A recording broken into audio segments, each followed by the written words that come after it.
We've got a brand new free legendary coming to Raid Shadow Legends that every single player in the game can acquire as long as they start their 7-day login process before February 27th. And we have got the Rathalos chase starting. So what I want to do is give you a first impressions grading of this champion. Plarium's actually done a pretty good job doing promo champions like this: Ninja, Ronda, Ultimate Death Knight, Artak, Sun Wukong, some really good champions that provide a lot of value to not only beginner players, but also maintain value in certain areas of the game over the course of mid-game and end-game. So I have not looked at this kit yet at all. I have not watched any videos or checked any Reddit threads or anything. I'm just going to grade this kit for you based on initial reactions to the potential of the kit. Let's get into it. Okay, so first of all, we've got a Bannerlord attack champion. They tend to usually be damage dealers from what I can tell in terms of these promo champions. I guess they had Ultimate Death Knight, but they've had like Ronda and Ninja and Sun Wukong and lots of damage dealers here in the promo champions, especially considering that most of the champions you build are usually going to lean towards support and utility. It's very common to see teams in PvP where you have like 3 supports and utility with only 1 damage dealer, or if you're trying to 3-star faction wars content or anything like that. So it is surprising that a lot of them are damage dealers. But nonetheless, Bannerlords is one of the more flushed out factions in the game. You can see they have 72 champions. It's like the second most champions in the game. Yeah, so 72. The only one with more is the Sacred Order here with 78. So lots and lots of champions here, and we are on the 3rd row of legendaries. But anyway, we've got Rathalos Blademaster right here. Amazing aesthetics, absolutely love it, but that's the case 90% of the time that Plarium designs a champion here in Raid where they look super cool. But okay, as far as the base stats, is there anything that stands out to me? The base speed of 105 is very nice. Anything over 100, we're happy about that. We also get the bumped up version of crit damage where it's 63% as opposed to 50. And hopefully he doesn't need accuracy to place anything within his kit, turn meter reduction or debuffs, things like that, because he does have a base of 0 accuracy, but he gets the 30 of the base resistance. The attack and all that is mostly par for the course on what we would expect for a damage dealer. So A1, attack 1 enemy with a 50% that we can book up to 65 of lowering the defense. Why is that? Why is it not a 100% chance for a legendary? It's a single target decreased defense.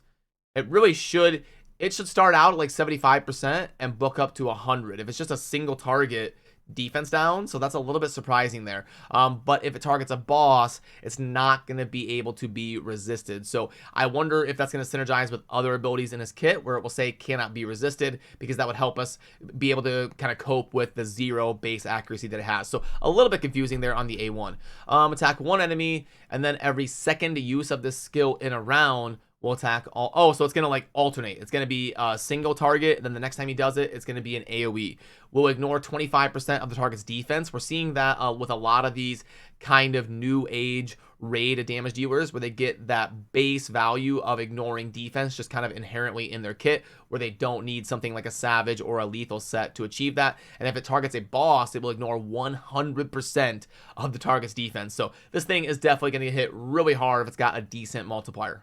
Or just imagine scenarios like you've got in the Cursed City where you've got multiple bosses. You've got 2 different bosses. You're hitting 2 targets and ignoring essentially 200% of enemy defense because you have 2 things that you're ignoring all defense. So yeah, this can definitely crank out a lot of damage in certain scenarios. The A3 is going to be another AoE and books to a 3 turn. Before attacking, we're going to increase crit damage and increase speed on this champion for 2 turns. And I do like how it's just before attacking and it's not like on a separate ability, because we end up in situations like Canrafon where he's got a really great ability right here where he places some buffs on himself, but it's a 5-turn cooldown and it doesn't grant an extra turn. So a lot of times as a damage dealer, you need them dealing damage. Obviously, you need them getting value out of being a damage dealer. And Canrafon, he ends up in a situation where some people just turn off this ability completely. So I like how Plarium is learning from that, and they're designing it to just kind of be part of his kit where he's actually dealing damage on the battlefield. So that makes this this like self-buffing mechanic a lot better, where either is before attacking or it's part of granting an extra turn. So definitely nice there that he's going to be hitting super hard with the increased crit damage, and then also boosting his own speed, because a lot of times your damage dealers will be built a lot lower speed than like your supports and utility champions. Then we get a passive of inflicting 50% more damage against targets under HP burn. He doesn't place HP burn in his kit. That's a little bit unfortunate.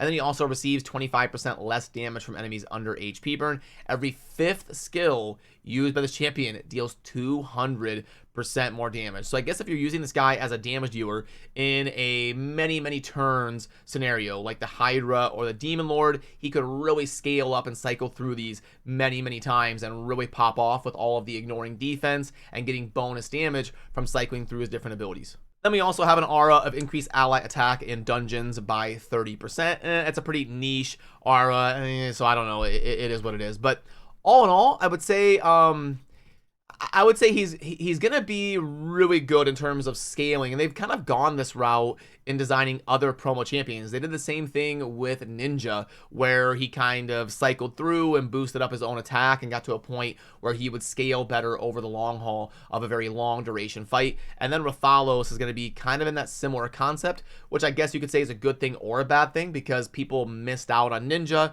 and maybe didn't get to have a champion like that on their account, especially if they're a new player. I think this guy will definitely be a really solid addition for early game and mid game players who haven't really min-maxed those damage dealing compositions like their Demon Lord and their Hydra yet. He could definitely do a lot of damage in those scenarios for sure. And he's also Force Affinity. So one nice thing is that he is not magic, because your newer accounts are going to have usually their starting champion as their main damage dealer as a magic affinity champion. Him being a Force Affinity will be nice to complement that as players are coming into raid. You build your starting champion, then you build this guy, and you get two different damage dealers on complementary affinities with magic and force. So I guess as like a first pass, he doesn't super excite me, but he's decent. He's solid. Like, I think he's going to be a welcomed addition. I question how good he'll be endgame, but with all of this ignore defense potential, I do think if you have him set up as like a solo DPSer in a Demon Lord or a Hydra or something like that, you could definitely get a lot of value out of him. And I'll have to like jump into the test server and crunch some numbers and do a few test runs to see exactly what this ends up being. But first impressions of the kit is I'd probably go like a B. I mean, I don't think he's trash, but I think he's going to be a little bit better in the early to mid game phase as opposed to end game. I don't think he's going to end up being like a top 25 legendary or anything.